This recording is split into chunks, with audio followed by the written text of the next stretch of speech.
For the first time in decades of working with ads, 2 students in last semester's term evaluation said they didn't understand the point of studying them. One said, "Ads, what's the point?" And the other said, "Commercials, WTF." Out of respect for their point of view, I'm going to explain to you, since it's too late to tell them, and they did okay anyway, why this is our particular focus of study. Stepping back from these highly crafted advertisements that come at us from everywhere in the physical and virtual worlds, an important new basis for any education is to be aware that each of us has the attention of 2 separate, vast networks that try to keep track of everything we do. What used to be thought of as the job of God or guardian angels or Santa Claus, and therefore subject to belief or skepticism based on individuals' degree of faith, is now unquestionable reality. On the one hand, governments, local, state, national, and foreign, are watching for any slightest sign of aberration from law, for any hint of threat. They want to make sure you're being good and not going to hurt anyone or violate anyone's copyright. Increasingly, they're also looking for ways to control what wealth you have, to make sure you pay your taxes, to fine you for violation of any of an increasingly complex set of laws, and to seize your property and other assets when an opportunity presents itself. On the other hand, in far more far-reaching ways, multinational corporations want to influence how you spend your money, which in a consumer culture means they want to control nearly every aspect of your behavior, where you go, whom you connect with, and what you talk about when you do, what entertainments you watch and listen to, and most of all, what you buy. Thanks to how digital media work, government, business, and criminal underground, parasitic on both, all by self-made laws, and corporations additionally, according to terms of service agreements no one reads, and fewer people would understand if they did, the enormous streams of data you generate. GPS location, face recognition, surveillance video, contact lists, phone calls, emails, credits and debits, shopping carts, wish lists, tweets and social media posts, Instagram photos, and browser histories, which only begin the list, with the purpose to further those specific goals of control and influence.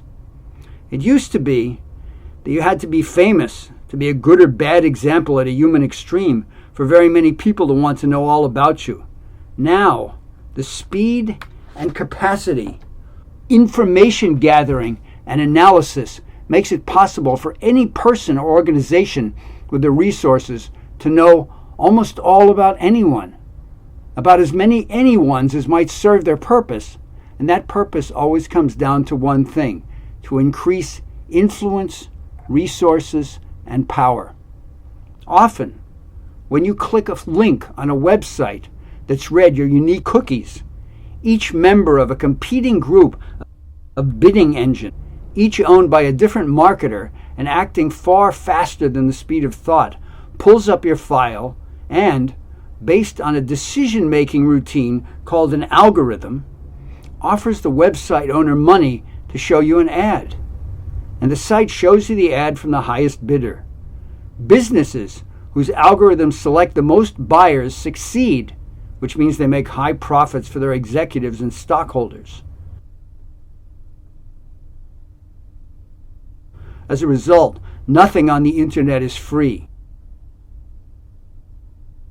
Free websites and apps sell consumers' data to advertisers as the raw material for marketing. Ironically, too, if you try to operate outside all this surveillance with encryption, secure browsers, shifting IP addresses, anonymizing proxy servers, intrusion blockers, and the like, you become a person of interest who's subject to more focused surveillance. What do you have to hide?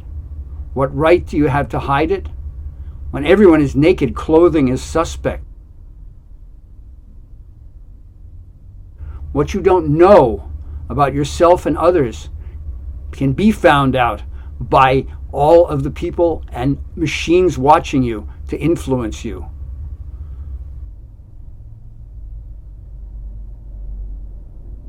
Hiding from corporations can make the government suspicious of you and eager to know more.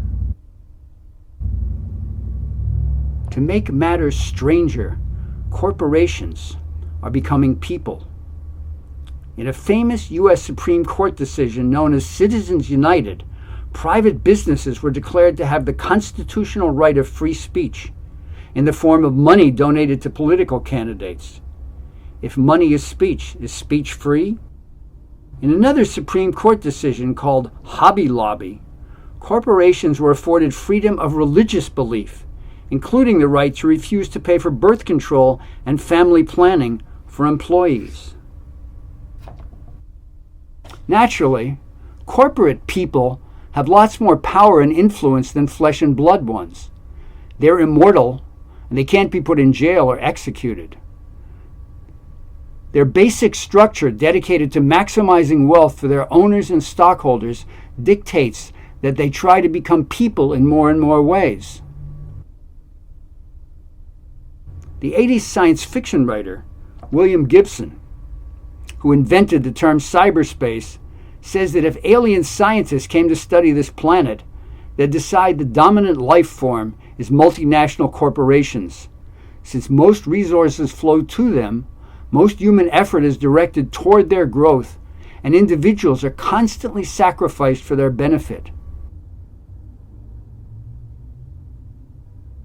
More recently, the historian Jack Weatherford has noted that our study of the past reveals how cowardly, lazy, greedy people have worked with great success to make the world safer, less time-demanding, and more profitable. And now corporations have taken over the process, which brings me to advertising, which, when we look hard at it, is revealed as a kind of news about products, services, and styles of behavior we might want to explore. The news in ads is way more interesting than the other kind of news, called news. For example, adopt an abused animal. Stop texting and driving. Or join the military. We have power to act on the news in ads. As for the other news, the so-called information kind, a closer examination reveals it's advertising too. If we look hard at different news outlets, we see that each is marketing an attitude. On one 24-hour network's news cycle, attractive, smooth-talking millionaires show us videos from around the world and our government and explain how Donald Trump is a crazy liar who's endangering the planet. And on another, scarily similar network, we see different, but equally good-looking and silver-tongued millionaires who let us know that Donald Trump is the savior of the planet and we're in mortal danger from the forces that oppose him. But people don't choose to go to one or the other of these networks for information either. They choose the one to go to based on how well it provides confirmation for what they already feel and believe. And once there, they cherry-pick stories that feed that bias. Each network has a raft of corporate sponsors. And these corporate giants exist in fewer and fewer numbers as consolidation goes on. And each news network supports corporate agendas by what news it selects and what editorial comments accompany it. Which one is fake? The one you don't watch. Keep that in mind as we get back to ads. Ads, like the Supreme Court says about money, are also the speech of corporations. But unlike money, they're also corporate dreams, outgrowths of hidden processes, hidden especially from the dreamer themselves. We interpret commercials the way psychologists analyze dreams, as unconscious wishes buried in symbolism. By viewing them this way, we learn how we, both as consumers and products, are being steered, and how the powers around us are being used and what they're doing, sometimes purposefully, other times without even being aware of it. What do ads tell us now about what corporations want? That women should obsess about how they appear to men. That men should obsess about images of violence. That children are apprentice and then journeyman consumers. That car ownership is a way to improve one's personality. That veterans of military service and anyone of modest means who wants home ownership should become customers of predatory lenders.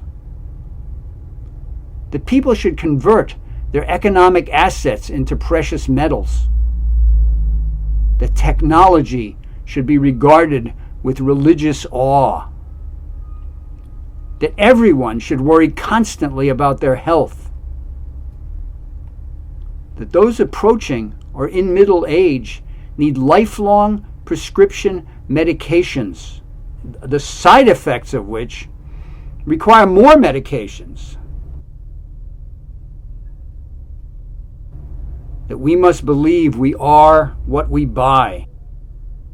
That credit score should be one's measure of self-worth, and bottomless debt is a sound investment in the future. The list goes on. Rhetoric, persuasive techniques of making consumerism the human agenda become ever more sophisticated, but the basics remain the same. Guilt, shame, envy, and the failure to emulate popular ideals. A manufactured ideal self are invoked to stimulate conscience pangs and insecurity. Factoids, misleading language, and outright lies are broadcast to create a fake reality. Fundamental instincts, fear, greed, rage, sexual desire are stimulated to provoke impulsive action, and always promises are made with no intention of keeping them, for a better life, with the implication that the one we have is both intolerable and unreal. And if we can't see that, we aren't paying attention. Paying attention to ads is a way to step outside that program, promulgated by forces bent on cultivating and exploiting dissatisfaction, fueled by institutional cynicism that urges us with growing irrationality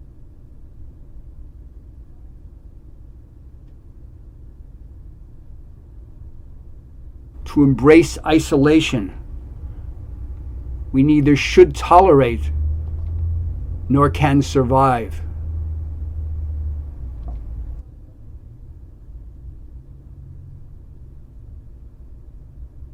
Where we begin.